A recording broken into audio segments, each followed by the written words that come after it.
Naaabutan na ng tulong ng DSWD ang lahat ng lugar na naapektuhan ng malakas na lindol sa Mindanao. Sa katunayan, mas mabilis na naihatid ang tulong ngayon kumpara sa mga nagdaang kalamidad. At pangako ng kagawaran, walang biktima ng lindol ang magugutom at sinisiguro nilang sapat ang supply ng ipinamamahagi relief assistance. Nakatutok si Eugene Fernandez.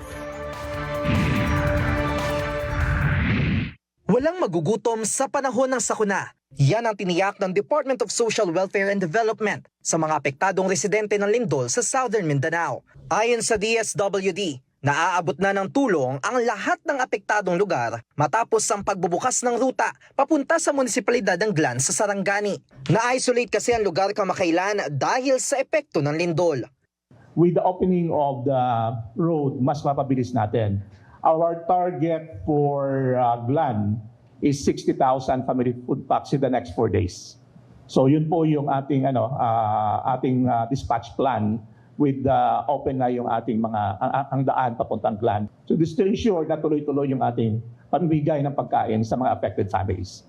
Mas mabilis na rin ang pag-aabot ng tulong kumpara sa mga nagdaang kalamidad. Nakapaghanda kasi ang DSWD dahil sa pre-positioning ng family food packs sa iba't ibang bahagi ng bansa.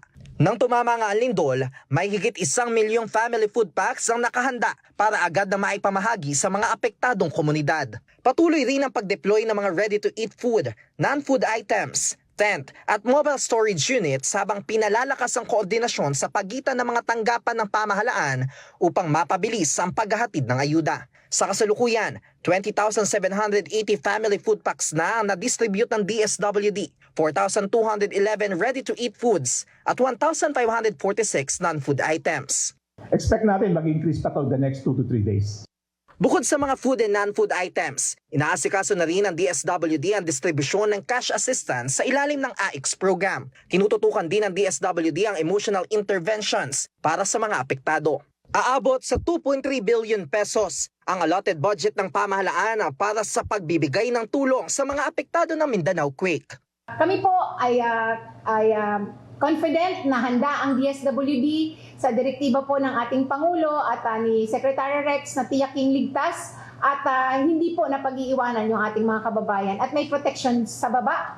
Ayon sa NDRRMC, 47 na ang patay sa lindol habang 688 ang injured. Patuloy naman na pinaghahanap pa ang 31. Bukas naman ang ahensya sa mga gustong mag-volunteer para mapabilis ang repacking ng mga ayuda para sa mga apektado. Eugene Fernandez, IBC News.